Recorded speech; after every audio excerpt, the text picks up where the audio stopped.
первый день приема документов в АГУ абитуриентов не слишком много, ведь еще не все выпускные отгремели в стране.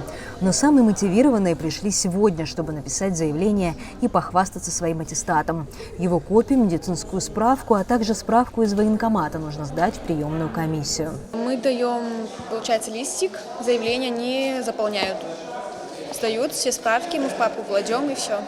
А что за справки нужны, чтобы медицинская справка, юношам нужно с военкомата, то есть еще копия паспорта, оригинальный аттестат и все получается. Фотографии 6 штук. В приемной комиссии работают студенты старших курсов. Они не только принимают документы и помогают написать заявление абитуриентам, но и рассказывают о том, почему выбрали именно ту специальность, которой обучаются, чтобы повысить мотивацию будущих студентов. Я считаю, что именно вот это вот педагогический факультет, это очень важно для нашего народа, потому что наше будущее зависит от детей, от молодежи, получается, вырастающей. Наше преимущество в том, что мы изучаем все предметы сразу, то есть педагог, он должен быть высоко квалифицирован, он должен знать и природу, и уметь рисовать, и делать разные подделки. И это очень важно вот для детей, им всегда интересно, у них много по практике, то, что сейчас мы имели, можно заметить, что детям интересно абсолютно все, им это важно знать, и вот поэтому мы развиваемся по этому направлению. Повышать мотивацию поступать на педфак просто необходимо, по мнению ответственного секретаря приемной комиссии Адгура Какоба. Тенденция в сфере педагогики с каждым годом все хуже. Все меньше абитуриентов выбирает профессию учителя. Министерство просвещения дает такие цифры, что в школах Абхазии не хватает 500-600 педагогов. А у нас именно на педагогические специальности 1615 дипломов, окончивших наш университет, которые не отработали 2 года в школе, они до сих пор тут у нас остаются. Надо заинтересовать педагогов, нужно поднять зарплату и какие-то льготы для них, создать условия и состояние наших школ, особенно сельских, вы все вот прекрасно знаете. Вот поэтому и не хотят идти на педагогические специальности.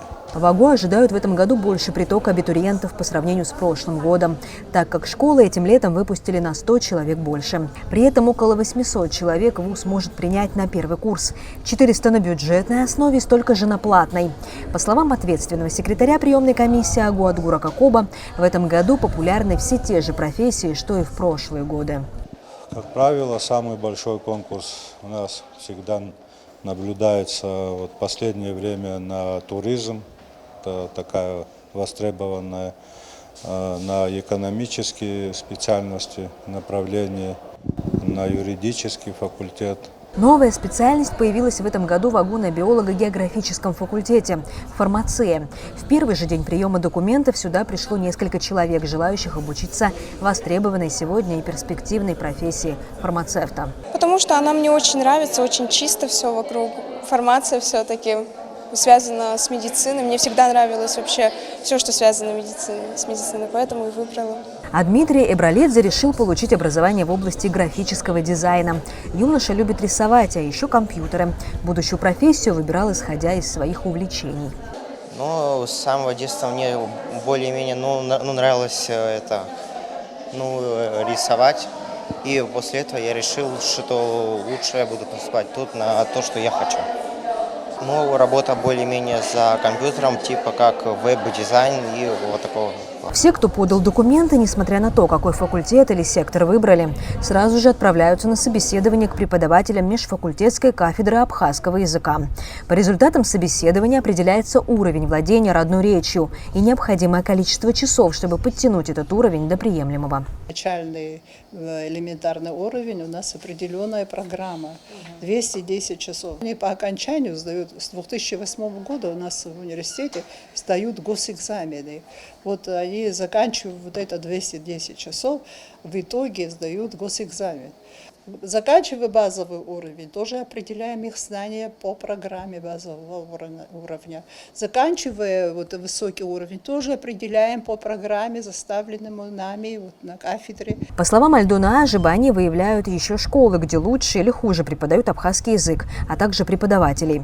В прошлом году среди лучших в плане обучения абхазскому языку выделились 2 армянские школы. Яштутская армянская школа, Цадрипская армянская школа, Гальская 1-2 школа, 11-я школа Сухумская, 14-я школа Драдская школа выделили в прошлом году. Здание абитуриента было высокое, там прекрасные учителя. Прием документов для поступления в АГУ продлится до 14 июля, а 17 уже начнутся вступительные испытания. Марьяна Котова, Инна Лагухава, Абаза ТВ.